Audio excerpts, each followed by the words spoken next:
Hi, I'm Michal Bardavid. We're in Rome, Italy right now. This is a very special year because it's the 500th anniversary of the death of Leonardo da Vinci, who is a great artist. He's one of the most famous artists in the world, and he's not just famous for his paintings. He's also famous for a lot of things because he was a very curious person. He had a lot of interesting ideas, interesting thoughts, interesting writings.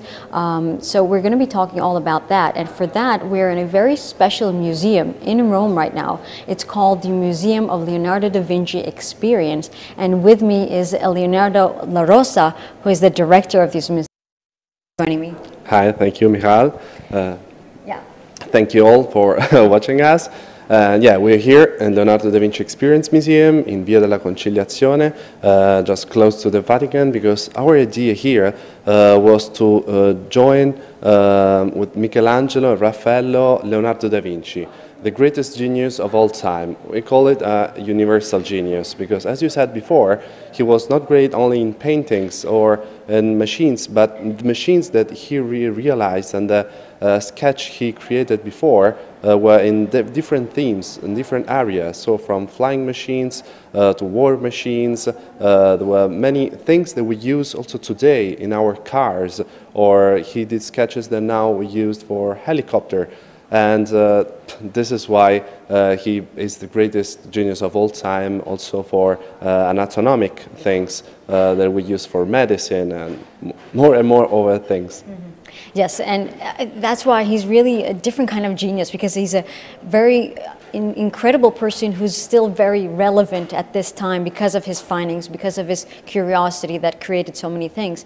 And yes, there are so many things that Leonardo is famous for in terms of paintings, but this museum has a specific part of it that is very interesting because you can experience things. There are small machines that are replicas that are recreations of these original findings or original ideas that Leonardo had, and we're going to show you these different interactive machines, so little forms of art, I would say, and he is going to explain to us the ideas behind them and what's important behind them, why they are significant, and what was the thought behind it. But is there anything specific about the museum right now? I mean, it's the 500th year. You said it was created 3 years ago? Yeah, exactly 3 years ago.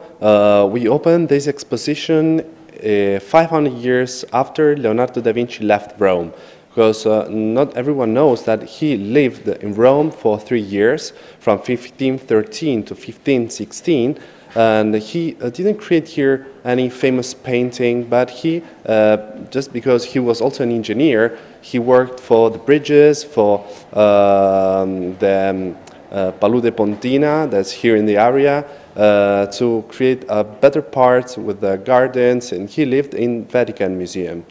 And here we opened these here for 500 years to show how also have so much time from his death, we use and we think that he's the best genius ever also now for the things he used. I want to say something about the replicas of the machines we have here that you can touch and try, and I'll show you. I'm going to show you now. It's okay? Okay, maybe we're going now? This way? Okay. Okay. Leonardo da Vinci has some codexes that we have now, the Atlantic Codex, we see also Arundel Codex, Codex of Madrid. So from these codexes, we have created all of these machines, because there are no original machines about Leonardo da Vinci now. So here, this is one of the first one here. As we said, we have the story for a flywheel, a study for a flywheel. This here is to overcome the points of inertia and increase the motions. Here Leonardo da Vinci designed some weights that helps the man that he's using this machine to increase the motion, reducing the power that he needs to use. So see, I can show you again. And everyone that comes here can use these machines. I can say, you can imagine, no, the joy of a little kid coming in a museum and trying to use some machines. Okay. I just want to. Yeah, that's it.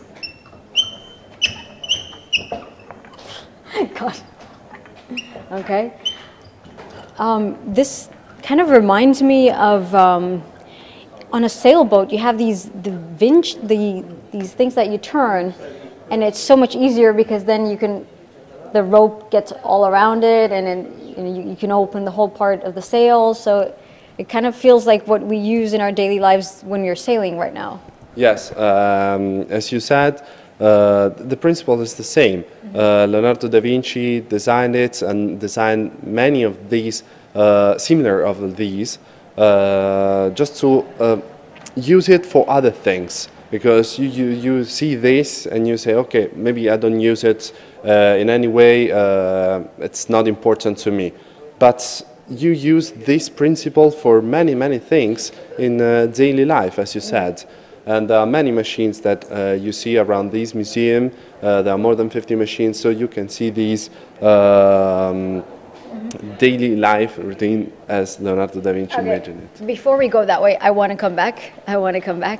Because behind it, I just want to show that this is one of the drawings that the Vitruvian Man that we see all around the world in every country. You've seen some replicas of this because it's a very significant drawing. Just give us a little bit of background. I mean, yes, I know it's just here for background in this sense, but because we're not going to be able to see the paintings, maybe we can talk about the significance of this one because we know that Leonardo was also very interested with anatomy a very long time ago. Yes. Well, this is one of the most important drawings from Leonardo we have. It's also in Italy, we use it for the €1 coins. You see everywhere here. Okay. It's maybe the most famous drawing about Leonardo da Vinci. And unfortunately, it's not so easy to see because it's in Venice. People come here and always ask me, where is it? Where is it? I came in Italy, I thought it was in the Vatican, maybe, or in Florence. But it's in Venice, and it's not open every day to let people see it. Unfortunately, now we don't have time to see all the exposition here, but we have the best replica in the world of the Vitruvian Man here. With this background here, I can show you that it's a lot bigger than the original. The most important part, you can see here, there is a square, in this part here, and a circle. And these men is exactly in both of them. Why? This is to show the perfect scale, how a perfect dimension of a person. But some people say too that here there is the perfection. The perfection why the square and the circle with the two perfect geometrical signs. And maybe it's also the earth here, the circle, and here we have also the people want also to go over the normal drawings and go to see different meanings of the things. So sometimes a lot of people say that this is the earth and this is how do you say the perfection, of how it is. Okay, so let's continue to a different one. In the meantime, to our viewers, if there is anyone who would like to ask a question about the ideas of Leonardo da Vinci, let's just remind our viewers that we are in Rome, Italy right now. It is the 500th anniversary of the death of Leonardo da Vinci. We're in one of the interactive museums, maybe the only interactive museum actually. It's called the Museum Leonardo da Vinci Experience in Rome. So we're going through some of the interesting ideas here. What is this one? Yeah, I think many people knows it about, but Leonardo da Vinci designed it. Here you can see that, of course, here in the exposition we don't have wind, but with the strength of the wind you can see the direction with this part here. And we will see after, now next machine we will see is to calculate the strength of the wind. That one is really interesting too. You can see with this one here, You can see for the direction. Meanwhile, for that one, we're going to see next. And yes, that is something that we see a lot in our everyday lives. Yeah. But you just, I mean, I didn't know, and a lot of people, I think, wouldn't know that it was him that he designed. And I think because he's so famous for the paintings, but there's so many things that actually he's also done and we don't know. Everyone knows him for Mona Lisa and for other paintings, the 20 paintings. Or here we have the best replica in the world of the Last Supper, recreated in fresco, and I'm going to talk about later. But there are many different paintings. One of my favorites is the Lady with Ermine, that's now in Poland. Or there's a Nunciazione in Florence. The two Virgin of the Rocks, one is in Paris, one is in London. But there are Da Vinci's paintings in US too, in Washington, or there are in Russia. So all over the world there are Da Vinci's paintings. This exposition was born also to have all Da Vinci's paintings together with the best recreation in the world. And after, I'm going to give you details of how they're done, okay? Okay. So this one was the one I was talking about before, and as you can see with this part here is like a meter, no? To calculate the strength of the wind. So if someone here blows, or maybe I can do it if you like to. No, go ahead. I've seen here a father and a child having a game, who was, the father I seen the strongest blow I've seen ever. Okay, why don't I'll show you. It's a little bit embarrassing, but okay. As you can see, this calculates like this how strong the wind, in this case of my blown, was. Wow. Okay. Would you like to try I'm not it sure too? I'm going to be strong Can you enough. beat me? That is ridiculous. Oh my God. Okay, I can blow stronger. I'm going to do it. Yeah. Wow. Okay, a little bit better. Okay. I've trained a lot for this. Okay. So, I mean, all of these have a different number, and all of these would help you calculate for different reasons, and it could be, especially now with machines or different kind of things in your everyday life, it could be very helpful. Yes, of course. So strength, the weight of this part here, and then the strength. In this case, just because we don't have wind here, of course, for people maybe to use it as we use it now, and that's the most important part, that to understand this principle and what Leonardo da Vinci thought in that time, because as you said, he was a really, really curious man. He dedicated all his life just thinking about things, doing, then stopping that thing, doing another thing. He did so many things in so different areas that most of them are unfinished. Just because he was so curious to do one thing, then he goes on the streets and he said, oh, this is another thing that interests me. And he did the other thing. So it's maybe it's impossible to see one finished things of Da Vinci. Yeah. Okay, so let's move on to another one. Yeah, we have this here. It's the flipping wing. As I said, it's always in different places because people touch it and try it. You know, when kids come here, the first thing they do is like this, and then one person to the other side to to do wind to the other person, no? Especially in summer. But of course, this was not why Leonardo da Vinci designed it. He was watching birds. He studied from nature, and so he thought about flying, his dream. This here is one of the first thing he designed, how it could be possible for a man to fly. He thought about a moving wing, a flipping wing, like this. The birds do it in the same way. This is like the third principle of Newton. For every action, you have an equal reaction to the other part. But he understood that for man was different, because we're bigger, our arms are not big enough, we're not strong enough to fly with moving wings. And so after he thought about other things, like a glider. We have a glider in front in the shop when you start just on the welcome desk. In front of you have a big glider. That one is what he thought could be better for man to use the power that they increased before. But the thing he was missing, also for the other machines we will see later, is the engine. He could really fly.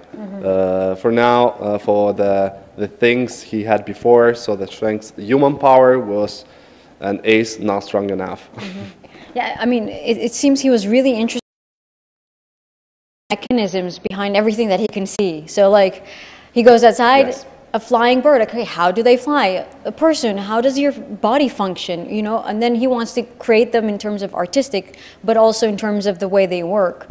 And it's incredible that he had the mind to actually go ahead and try to calculate and understand them. So this is one of them where, okay, right. And here already you can see just like, I mean, the way this is built here, it might seem very simple now, but then it's actually very complex in terms of understanding the way joints would work, or, you know, or a bird can have its wing, you know, to help it fly in that time. So, okay, very interesting, beautiful. Yeah, it makes me really happy when you say these things immediately, because usually when people come here, they're excited from seeing Leonardo, they see paintings, and really excited to come here. They're really happy after they went here, because they didn't know so many things about Leonardo before, and they come out inspired. That's the best thing also for the kids here. When they come here, they get inspired, because they think, okay, everything is already invented, everything, but in that time they thought the same. Everything was ready, but we have new things every day, just from seeing stuff, okay, this thing is missing, how could one man do that thing? Leonardo was like a curious person that was curious and decided to, okay, I'll try to do this. Has many different designs. Some of them were wrong. Some of them later were wrong because he decided to do the wrong, like the tank. We have the tank, no? Also here you can see this big machine. Leonardo da Vinci put it wrong in the design just because he thought it was too dangerous machines, and he invented this 500 years ago. So as the other wanted to show you the aerial screw. That's one of the. In the meantime, if you have any questions or thoughts or comments about what you're seeing about Leonardo da Vinci and his thoughts, of his curiosity, of these small, interesting, interactive things that you're seeing, and how you believe they are significant in our current daytime, you know, I think it's very interesting to see something that's been made 500 years ago and how they actually relate to our everyday lives now. So if you have any comments, it would be nice. Go ahead, and what's the next one? So this one here, if you want to try with me. Okay. Okay, we go here. We go here. It's just to touch and try this. So we can move it in this way. You see, it's like a screw. It's like a screw that has his intention to go up in the air and fly. Why is this so important now? This is so important now because was used after, like in 1877, Forlanini created the first model of helicopter, and he created this on his design. As you can see here, this screw that goes all over the air like this is the same movement that the helicopter does today.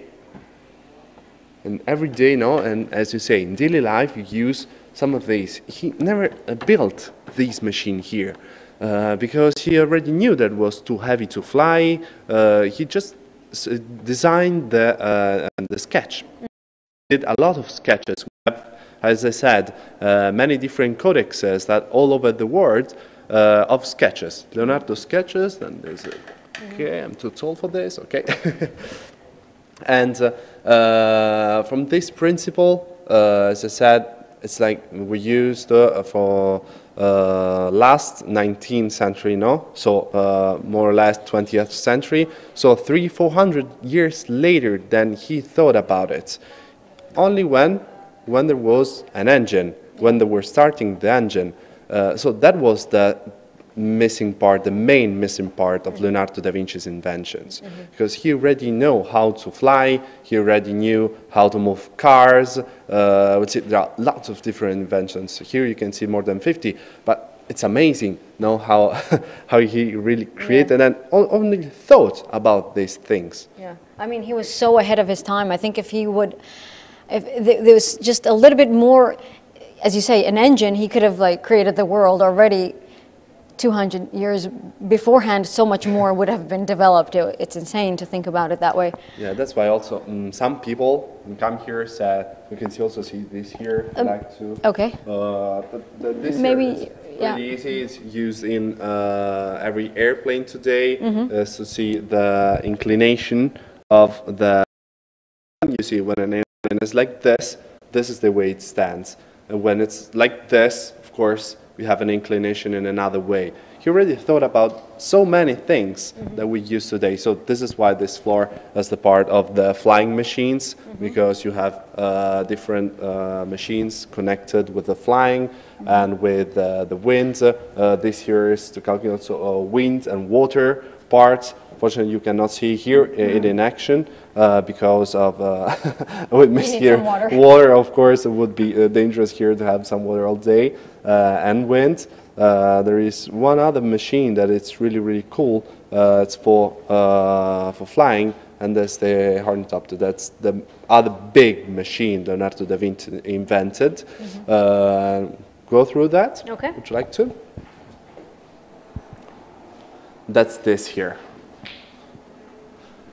This here was, he never created so this here because it was too heavy for a man to use his power, his strength, just with muscles here to use maybe it. If you go that way, I can show better how the inside. is So to climb here, of course. Can go inside here, and then there is with these part here with the ropes. There is to just to pull the ropes, not only with arms. He tried to do with the techniques, also with the legs. Sorry, arms and legs to pull here, and you have here these wings that should fly in this way. They have been tried with other machines similar to this, and only a few years ago, a man flied with a similar machines, moved by the strength of his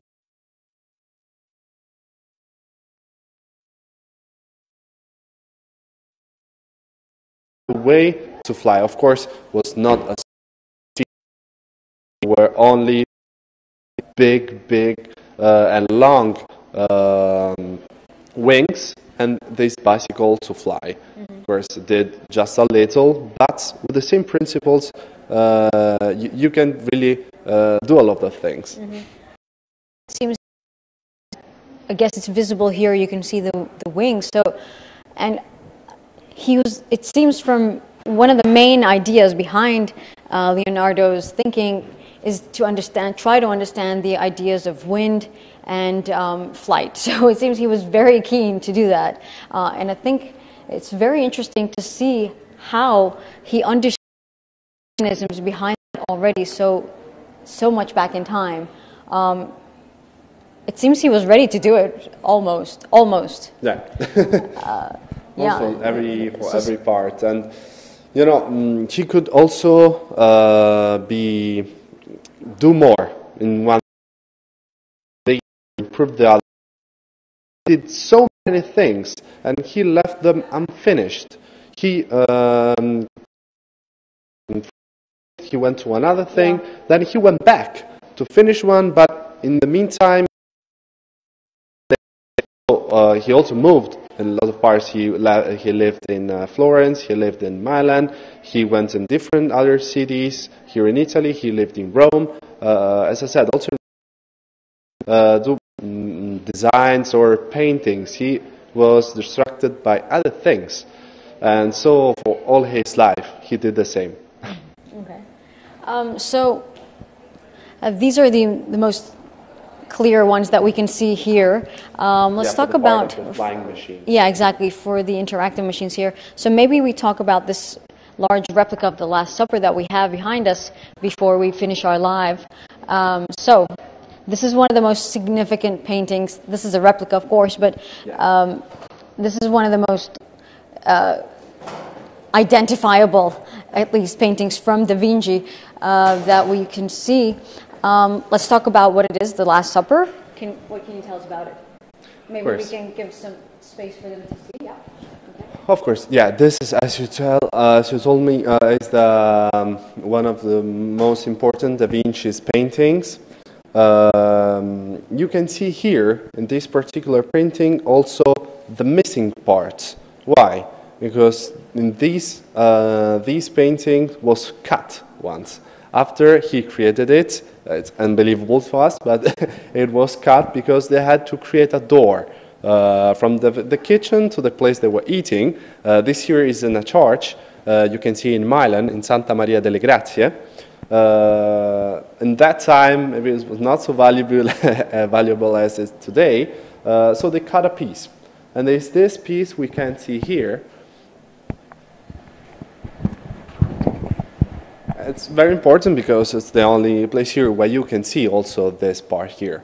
Then I want to talk about also some details of how this is made.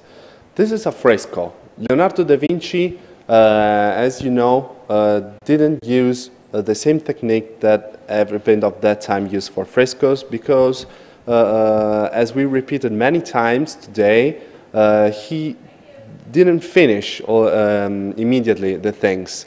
And fresco has to finish immediately what you're doing, okay? Because after the colors, it's like printed there, and you cannot go over. He used a different technique to do it, and that's why it's so ruined. And now has, for these paintings, there was 20 years restoration. So it's one of the longest restoration ever, and it's because of these, it's this technique, and because of the war. Because when it was the war, unfortunately, you can see pictures also on the internet. The church was destroyed, and this one was one of the, maybe the only thing that survived from the bombs. So we can thank for that. But here, and this here, that's a replica, as you said. I call this recreation. Why? Because these, as the other paintings we have here in this museum, use the same techniques for the colors too. From the preparation to the work, then the colors here are recreated, handmade, so nothing industrial here, but from the same stones. So also the blue here that you can see is lapis lazuli. It's not an industrial color, but recreated as they did before. So everything here is handmade. That's the most important part. That's the main difference. It's not printed, but handmade. So the artisan's work here, it's so important. Yeah. There was here also a really important person from the Vatican Museum in our press opening, and he was thanking us and saying to us this was a really good exposition for the paintings, because these paintings let you see what's impossible, unfortunately, to see. So Leonardo da Vinci in one place, from the Last Supper here to Mona Lisa, Lady of Ermine, on all the other paintings we were telling before. And here you see Jesus Christ in the middle of the work, and there is a particular scheme of perspective. In these ways, you see on the top of these, the perspective is going in this direction, all in this direction. There are many stories then about the about the Last Supper here. There are stories about who is he or she. I say is a he, as because we were old people here that comes in the museum, so the mass is distracted by Dan Brown that gives Also, it was a really famous work about Dan Brown, the Da Vinci Code, and it's all that is Mary Magdalene. She's not Mary Magdalene, we can say it, but this is John.